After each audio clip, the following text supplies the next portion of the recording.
kita berdiskusi dengan teman-teman Icon Plus. Gimana caranya teman-teman bekerja itu bisa kita monitor bahwa mereka sesuai dengan SOP, mereka bekerja dengan peralatan K3 yang terpenuhi dan standar peralatan kerja yang sesuai dengan standarnya. Akhirnya tercetuslah program HSSC Control Center menggunakan CCTV mobile. Jadi semua tim kita yang ada di lapangan itu dibekali dengan CCTV mobile. Jadi setiap kali mereka pekerjaan, kalau briefing, mulai dari briefing, penggunaan peralatan kerja, bekerja sesuai dengan SOP standarnya itu kita bisa pantau dan kita bisa komunikasi kapanpun dimanapun.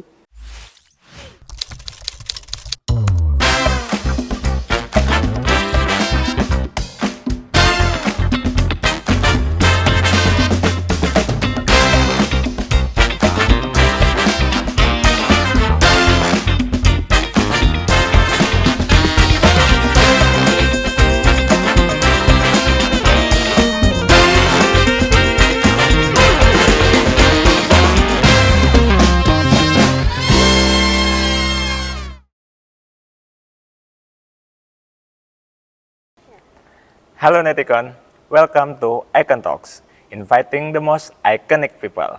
Kali ini bersama saya Satria Ramalan di Icon Talk Season 4, episode 5. Pada episode ini, kita akan berbincang bersama salah satu pelanggan PLN Icon Plus yang memiliki peran penting dalam menjaga keandalan sistem kelistrikan di Provinsi Sumatera Selatan, Jambi, dan juga Bengkulu.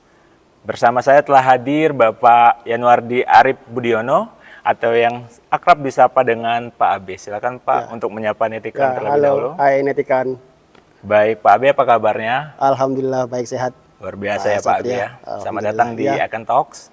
Ya, sama-sama. Terima kasih. Baik Netikan, Pak Abe merupakan manajer UP2D S2JB.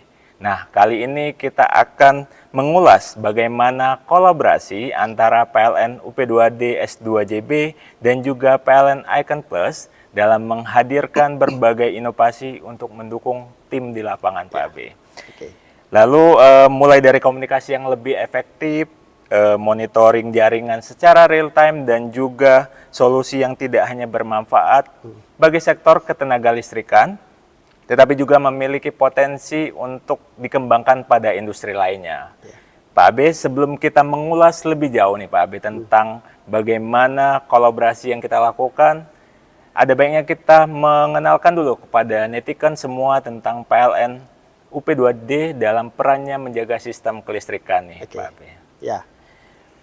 Nah, berbicara mengenai keandalan kelistrikan nih Pak Abe, tentu ada banyak proses yang terjadi di balik layar. Bisa Bapak ceritakan bagaimana peran PLN UP2D kepada Netikan dalam menjaga keandalan kelistrikan itu Pak Abe? Baik, terima kasih banyak ya Mas Satria. Halo Netikan, salam kenal, saya Yanuardi, bisa dipanggil Abe. Izin ya Mas Satria, saya menyampaikan peran UP2D dalam keandalan jaringan distribusi tenaga listrik, bahwa PLN UP2D itu adalah unit satu-satunya di setiap unit induk distribusi yang bertugas sebagai pengatur pengendali jaringan distribusi tenaga listrik 20 kV. Jadi di PLN UP2D S2JB itu coverage areanya 3 provinsi, Sumatera Selatan, Jambi dan juga Bengkulu. Nah, seluruh peralatan dan kegiatan aktivitas yang ada di jaringan 20 kV itu kita bisa kendalikan, kita kontrol, kita monitor dan juga kita capture datanya secara real time, sehingga apa yang terjadi di lapangan kita secara real time mengetahui kondisinya. Kira-kira seperti itu, Mas Satria. Berarti dari 3 provinsi tadi, Sumatera Selatan, Jambi dan juga Bengkulu ya Pak Abe. Kalau dari lokasi wilayah kerjanya tadi Pak, menurut Bapak tantangan terbesar nih selama Bapak di PLN UP2D S2JB ini apa Pak tantangan terbesarnya? Ya, tentunya yang paling utama mungkin coverage area ya. Jadi luar biasa S2JB ini secara luasan areanya itu 160.000 km persegi, jauh lebih besar daripada Pulau Sumatera, Pulau Jawa, Bali dan Madura. Jadi kalau kita dari Palembang mau ke Bengkulu, ke Bintuhan ujungnya itu 18 jam. Kita ke Muko-Muko juga sama 18 jam. Terus kita ke Jambi, ke arah Muarabungu, ke Kerinci, luar biasa. Kersitu itu luar biasa, 18 jam juga. Jadi coverage area ini memberikan challenge tersendiri karena secara geografis kita memiliki daerah pergunungan, Bukit Barisan. Kita juga memiliki dataran rendah, bahkan pesisir pantai ya. Dan juga kalau kita berbicara jaring listrik berdasarkan teknologi SCADA gitu ya, komunikasi data, komunikasi suara, di mana itu menjadi basisnya UP2D, blank spot, area-area blank spot, dan juga tentu luas area dan juga peralatan yang begitu besar, itu bagaimana kita bisa mengelola itu semua yang sangat kompleks itu menjadi lebih sederhana. Nah, itulah tantangan kita. Makanya ya luar biasa kalau misalnya kita bekerja, untungnya ada support dari teman-teman Icon Plus ya.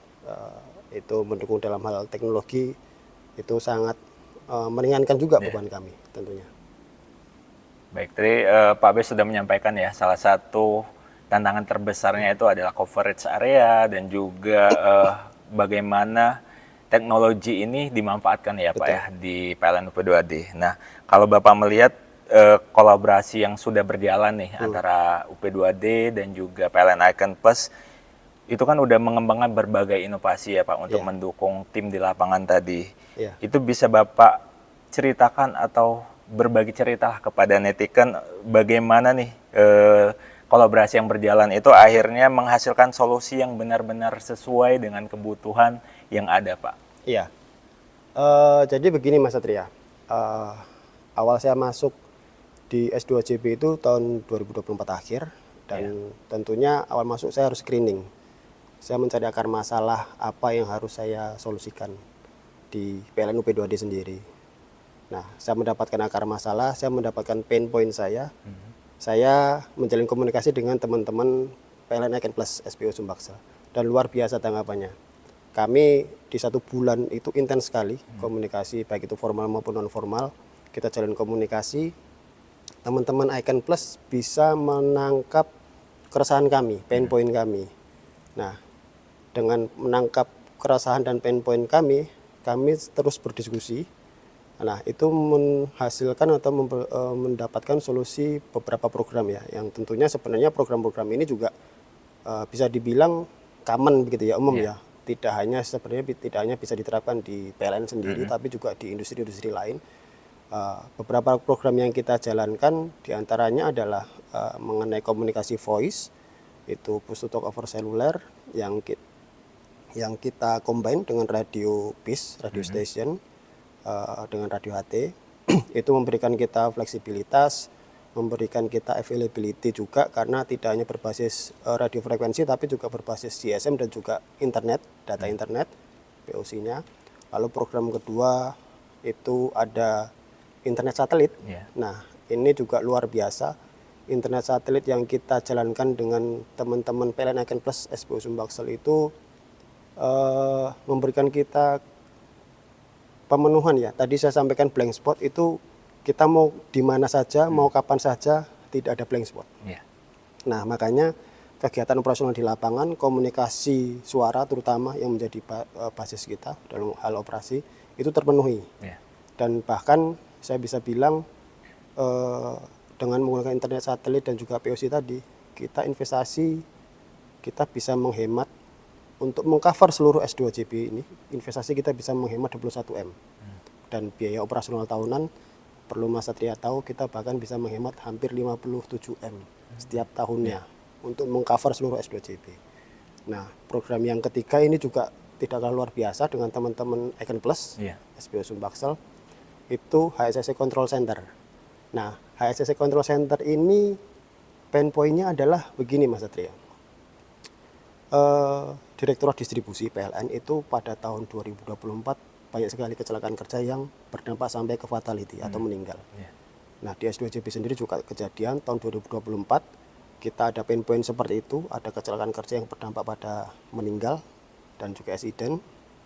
Akhirnya kita berdiskusi dengan teman-teman Icon Plus, gimana caranya teman-teman bekerja itu bisa kita monitor bahwa mereka sesuai dengan SOP, mereka bekerja dengan peralatan K3 yang terpenuhi dan standar peralatan kerja yang sesuai dengan standarnya. Akhirnya tercetuslah program HSSC Control Center menggunakan CCTV mobile. Jadi semua tim kita yang ada di lapangan itu dibekali dengan CCTV mobile.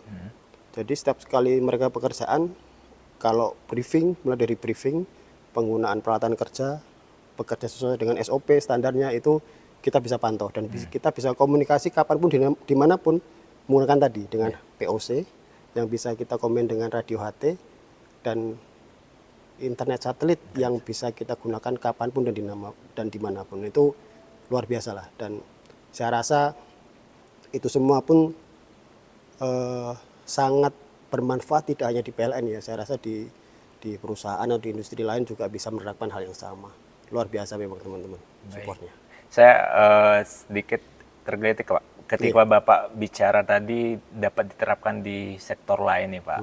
Itu mungkin bisa Bapak gambarkan Kak Pak, seperti apa sih nantinya kalau misalnya inovasi tadi misalnya kayak HSSE, itu di sektor apa nih Pak yang paling bisa kita manfaatkan nantinya? Iya, kalau kita berbicara sektor industri tentunya yang mirip dengan kita sektor energi. Misalnya oil and gas gitu ya. Teman-teman dari, mohon maaf, di Pertamina mungkin atau di oil and gas yang lain itu sangat bisa menerapkan. Karena apa?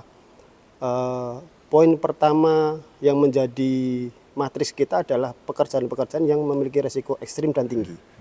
Bukan hanya di kelistrikan dong tentunya ya Mas Satria ya. Di oil and gas ada resiko yang ekstrim dan juga resiko tinggi.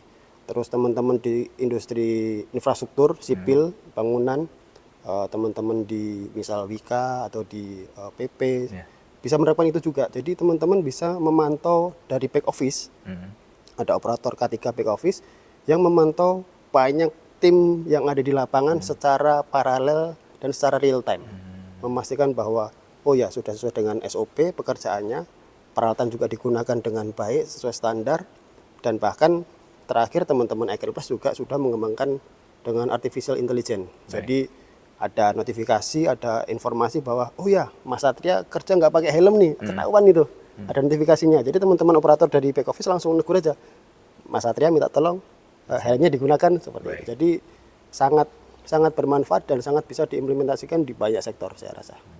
Berarti dengan kolaborasi tadi ya Pak menghasilkan sebuah inovasi yang ternyata luar biasa gabungannya ya Pak, yang mulai dari bagaimana internet itu dapat dimanfaatkan dan juga AI ya terakhir tadi ya Pak ya, dan yang pasti tingkat yang diharapkan tadi adalah keselamatan pekerja itu ya Pak ya, untuk diturunkan ya Pak. Betul sekali. Luar biasa. Nah, kalau dari tadi kan banyak yang udah diimplementasikan ya Pak ya, seperti selain yang HSSE ada juga radio HTPOC ya Pak ya. Ini kalau dari Bapak lihat bisa dijelaskan lagi lah Pak, bagaimana inovasi-inovasi ini membantu tim di lapangan itu, impact-nya selain anggaran tadi ya Bapak nyebutkan, efisiensi juga berlangsung, itu apa lagi Pak selain itu Pak? Ya, ini juga menjadi hal yang luar biasa, terutama yang HSSC Control Center, Mas Satria, CCTV mobile ini. Jadi PLN Pusat, alhamdulillah divisi HSSC sudah mengcapture ini dan membuat standar penggunaan HSSC Control Center. Jadi PLN secara korporat, baik itu di distribusi, baik itu di transmisi, baik itu di pembangkitan, mengimplementasikan HSSC Control Center. Dan ini luar biasa Mas Satria, karena alhamdulillah kerja keras, inovasi yang dijalankan dari teman-teman PLN UP2DS2JP, UIDS2JP, dan juga teman-teman Icon Plus SPS Sumbaksel khususnya, itu bisa diterapkan di seluruh Indonesia Mas Satria. Itu yang pertama. Dan yang kedua, kemarin baru saja ya, mungkin minggu lalu atau 2 minggu lalu, alhamdulillah divisi operasi distribusi Sumatera dan Kalimantan itu mayoritas mendapatkan penghargaan dari Ibu Direktur Distribusi, Ibu Arsyadani Gana Akmal Putri, terkait zero accident. Jadi alhamdulillah seluruh pekerjaan yang ada di distribusi di Sumatera dan Kalimantan mendapatkan penghargaan zero accident. Tidak ada kecelakaan kerja bahkan sampai ke meninggal. Dan itu salah satu impact atau ya sesuatu yang tidak bisa kita lihat dengan angka gitu ya Mas Satria. Karena kan kalau kita berbicara nyawa manusia tidak bisa kita hitung. Kira-kira seperti itu Mas Satria. Luar biasa ya Pak ya. Berarti tadi UP2D S2JP ini sebagai pionir ya bisa dikatakan ya Pak untuk Iya, program ini dan akhirnya diadopt se-Indonesia ya Pak ya. Alhamdulillah, Luar iya. biasa untuk kolaborasi ini. Iya. Nah, kalau dari selama proses inovasi itu Pak, pasti kan ada kendala nih ya Pak ya yang mungkin tidak bisa tidak orang tahu lah ya. Tapi dari pengalaman Bapak nih, apakah kolaborasi ini dari kendala-kendala tersebut tuh tadi selain impact-nya adalah K3 tadi ya Pak ya, dampak nyata untuk pelanggannya ada nggak Pak? Dari sisi pelanggannya kayak itu. Ya, tentunya gini Mas Satria, ketika kita bekerja dengan aman, teman-teman juga di lapangan merasa aman, tentunya proses pekerjaan akan lebih cepat. Nah, ketika proses pekerjaan akan lebih cepat, sampai kelistrikan ke pelanggan akan dirasakan lebih nyaman dan aman juga. Dan itu juga dirasakan ya sama pelanggan langsung, beberapa testimoni termasuk kan ada feedback juga yang kita dapat dari pelanggan melalui PLN Mobile atau melalui callback kita. Itu testimoni-testimoni bahwa saat ini pelayanan S2JP semakin cepat, semakin bagus, dan tentunya ada tantangannya. Tantangan kita sebenarnya simple Mas Satria, adalah konsistensi. Karena ada perubahan budaya yang mungkin signifikan, tentu tidak mudah. Awalnya itu teman-teman di lapangan resisten semuanya Mas Satria. Nggak mau Pak, ini repot banget sih. Kita mau kerja aja harus siap-siap dulu, nyiapin CCTV apa segala macam. Tapi dengan adanya keluhan-keluhan itu, kita tangkap dan kita solusikan lagi. Bagaimana caranya biar ini bisa sekompak dan sesimpel mungkin. Ketika teman-teman datang ke lapangan, nggak perlu setup ulang, nggak perlu mengatur CCTV-nya, komunikasinya dan segala macam. Dan luar biasanya teman-teman Icon Plus SB Sumbaksel selalu support. Bahkan teman-teman, saya yakin tim SB Sumbaksel ini ke Muko-Muko juga Mas Satria, ke Bintuan juga, ke Kerinci juga, ke OLP membuat setup CCTV online ini bekerja dengan nyaman. Nah, pada akhirnya sudah menjadi budaya kayak kalau Mas Satria tahu, kadang ada vlogger naik motor, mobil. Itu yang dilakukan teman-teman pelayanan teknik kita. Halo guys, saya lagi di lapangan, lagi mau ada pekerjaan. Udah seperti itu Mas Satria. Jadi sudah mulai menerima. Dan ini luar biasa, perubahan budaya seperti ini luar biasa, dan itu yang harus kita apresiasi. Karena teman-teman sudah menangkap bahwa, oh ya, yang terpenting dari kita bukan hanya pekerjaan cepat, tapi pekerjaan dan nyawa kita juga aman. Kira-kira seperti itu Mas Satria. Baik, tadi dari dampak nyata untuk tim operasionalnya, berimpaknya juga nanti kepada pelanggan-pelanggannya PLN ya Pak ya. Iya betul. Dan juga ini dari kita ya PLN Icon Plus juga merasa cukup cukup tersanjung ya Pak ya ketika dari sebuah internet yang akhirnya menjadi support system untuk keandalan kelistrikan juga ya Pak ya. Luar biasa memang teman-teman. Karena sebuah inovasi itu memang berasal dari sebuah Pak. Jadi yang seperti Bapak sampaikan di awal ya, keresahan di awal kita, ya Pak ya. Ya, akhirnya kita mendapatkan program dan mendapatkan inovasi atau solusi gimana cara mengatasi ini. Ya jadi kalau kita berpikir bodoh aja gitu Mas Satria. Gimana sih biar kerjaan ini gampang kan gitu Mas Satria. Nah, akhirnya dengan semangat seperti itu kita dapatkan inovasi-inovasi yang kita inginkan. Untuk poin langsung gitu. Luar biasa Pak Abe. Nah, kedepannya Pak, harapan Bapak nih antara, kan saat ini sudah berjalan nih kolaborasi antara PLN UP2D S2JB dan juga PLN Icon Plus. Ini harapan Bapak kedepannya seperti apa nantinya Pak? Ya tentunya komunikasi yang sudah baik ini dapat terjalin terus, karena memang kalau kita ketahui bersama bahwa PLN UP2D dan juga PLN Icon Plus secara basis mirip ya, berbasis teknologi. Jadi mungkin UP2D lebih concern di OT-nya, operational teknologi, tapi kalau di Icon Plus mungkin ya lebih banyak di IT-nya. Tapi mereka juga, teman-teman Icon Plus ini juga menghandle OT juga. Jadi kedepannya komunikasi yang sudah kita jalin tetap terjaga dengan baik. Teman-teman Icon Plus juga selalu bisa dengan terbuka menerima keluh kesah teman-teman dari PLN Holding ya, dari teman-teman PLN UP2D. Di mana kami secara operasional juga butuh solusi dan luar biasanya bisa disolusikan gitu. Dan tentunya harapannya karena kita tipikal secara proses bisnis ini bisa berjalan beriringan seterusnya gitu Mas Satria. Baik.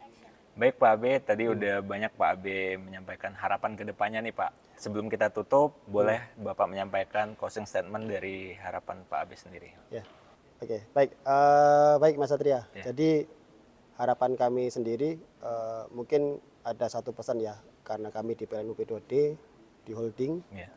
satu holding dengan teman-teman PLN Icon Plus. Kami di UP2D dalam hal ini distribusi. Kami memiliki tema besar dari Ibu Direktur Distribusi, yaitu membentuk sebuah sistem distribusi yang smart, resilient, dan green. Nah, kalau kita berbicara smart sendiri kan ini sangat berkorelasi dengan teknologi. Dari teman-teman Icon Plus tentunya bisa membantu, mensupport, mendukung penuh.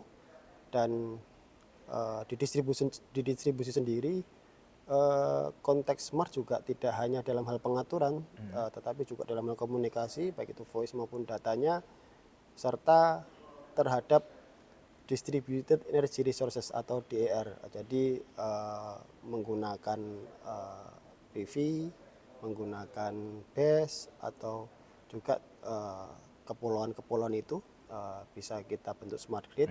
Dan tentunya ini bisa didukung oleh teman-teman Icon Plus ke depannya. Harapannya seperti itu, Mas Satria. Baik, luar biasa. Terima kasih Pak Abe. Baik, Netikon, kita sudah berada di ujung dari Pak Abe bahwa harapan ke depannya kolaborasi yang sudah berjalan ini akan terus dikembangkan dan juga pastinya P2D juga tetap menjaga keandalan kelistrikan ya Pak. Luar biasa insight yang udah disampaikan oleh Pak Abe. Semoga inovasi-inovasi ini dapat dikembangkan pastinya bukan hanya di sektor PLN aja ya Pak ya, bukan hanya di ketenaga listrikan, tapi seperti yang Pak Abe sampaikan tadi, juga di sektor-sektor lainnya yang juga dapat meningkatkan revenue pastinya Pak ya.